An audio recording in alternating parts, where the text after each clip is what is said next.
Hello वणिकर्स, मी आज आलेलो आहो शासकीय औद्योगिक प्रशिक्षण संस्था वणी म्हणजे ITI मध्ये. माझ्यासोबत आहे ITIचे principal Sanjay Teltumbde sir. Sir, यावर्षी विद्यार्थ्यांसाठी नवीन काय आहे ITI मध्ये? मी संजय तेलतुंबडे, प्राचार्य, शासकीय ITI वणी.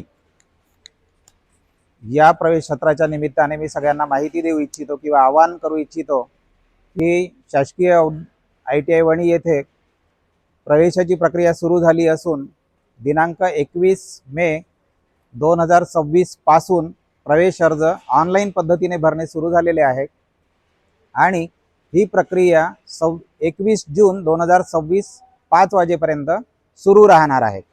या निमित्ताने वणी ITI मध्ये 14 ट्रेड्स यावेळी प्रवेशासाठी उपलब्ध आहेत आणि 2 ट्रेड जे आहेत ते प्रवेशाच्या प्रतीक्षेमध्ये आहेत. म्हणजे त्याचं ॲफिलिएशन मिळाल्यानंतर त्या ट्रेडमध्ये सुद्धा ॲडमिशन सुरू होईल.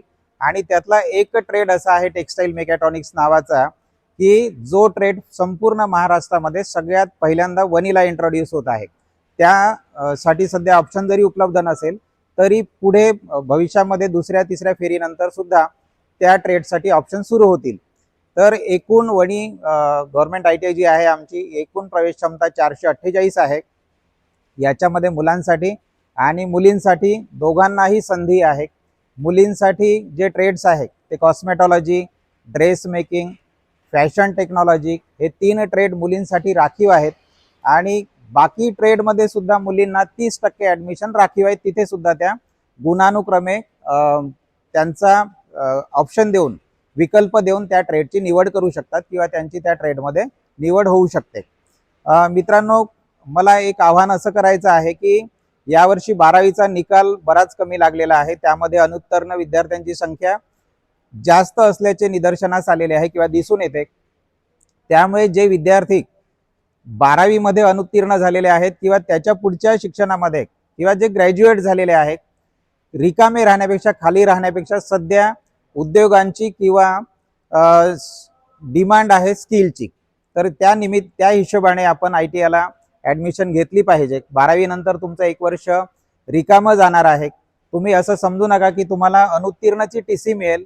अनुत्तीर्णचं TC जरी असेल तर 10वीच्या पासच्या मार्कशीटवर तुम्हाला ITI मध्ये ॲडमिशन घेता येते आणि जे 1 वर्ष तुमचं ब्लँक राहणार आहे ते भरून काढता येते आणि ते असंच भरून निघणार नाहीये. या ITI केल्यानंतर सुद्धा बऱ्याचशा संधी आपणास इथे प्राप्त होणार आहेत. जसं यावर्षी आम्ही 5 ते 6 कंपनींना आमच्या कॅम्पसमध्ये इंटरव्ह्यूला आणलं होतं. त्यामध्ये जवळपास 100 ते 150 विद्यार्थ्यांची निवड सुद्धा झालेली आहे. तुम्हाला सांगावं असं वाटते की 18,000 ते 20,000 एवढं स्टायपंड त्या कंपन्या देतात. तुमच्या परीक्षा होण्या अगोदर किंवा तुमची परीक्षा होऊन निकाल लागण्यापूर्वी तुमच्या हातामध्ये सिलेक्शन लेटर्स असतात 1 वर्ष शिकाऊ उमेदवारीचे. बरं, शिकाऊ उमेदवारी म्हणजे केवळ टाइमपास नव्हे, तो एक जॉबचाच प्रकार आहे. 1 वर्ष तुम्हाला त्या कंपनीमध्ये जॉब करायची संधी मिळते आणि ती कंपनी जेवढं स्टायपंड देते त्यामध्ये महाराष्ट्र अप्रेंटिसशिप प्रमोशनल स्कीम जी आहे त्याच्यामध्ये 3,500 रुपये तुम्हाला ॲडिशनल मिळतात. म्हणजे एकूण उपलब्धी जी आहे, म्हणजे 1 वर्षाचा ITI तुम्ही 38% 40% केले असेल आणि प्लंबर सारखं ट्रेड केलं असेल तर तिथे तुम्हाला 20 ते 22-23,000 रुपये वित्तलब्धी मिळण्याची शक्यता असते किंवा मिळू शकतात. तुम्हाला सांगायला आनंद वाटतो की यावर्षी L&T नावाची कंपनी, जी आशिया खंडात सगळ्यात मोठी कंपनी आहे किंवा असावी, ती सुद्धा आपल्या कॅम्पसमध्ये आली होती. त्याच्यामध्ये या संस्थेचे 75 विद्यार्थ्यांची निवड झालेली आहे.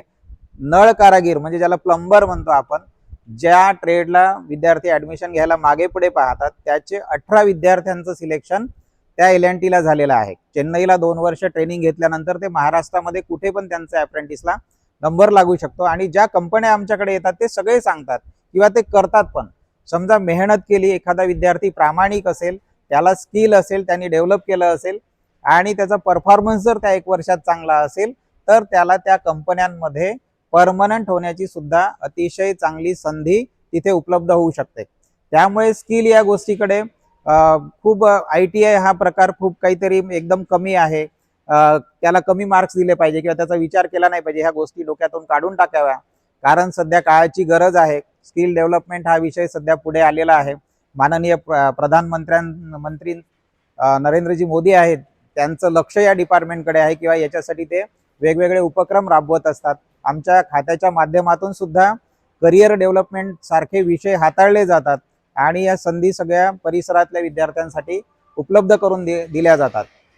एक सांगायचं झालं, आमचे मंत्री महोदय आहेत, त्यांनी आमच्या संस्थेमध्ये सगळ्या महाराष्ट्रातल्या गव्हर्नमेंट संस्थेमध्ये अभ्यासिका तयार केलेल्या आहे. तिथे परिसरातले कोणतेही विद्यार्थी येऊन संध्याकाळी त्यांना आम्ही लाईट, पाणी आणि रूम आणि पंखा या सगळ्या गोष्टी उपलब्ध करून देतो आणि त्या सगळ्या सुविधांचा वापर करून विद्यार्थी त्या अभ्यासिकेचा वापर करू शकतात.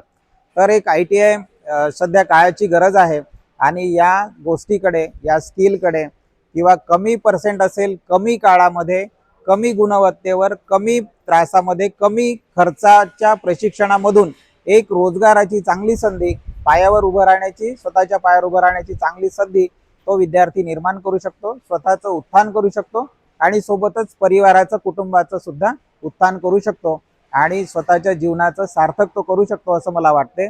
त्यामुळे या ITIच्या प्रवेशाकडे, जे 21 जूनपर्यंत मुदत आहे अर्ज भरायची, त्याच्याकडे प्रत्येकाने गांभीर्याने बघावं आणि प्रवेशाचा फॉर्म भरायचा, प्रवेश घ्यायचा विचार करावा असं मी आवाहन करतो. धन्यवाद.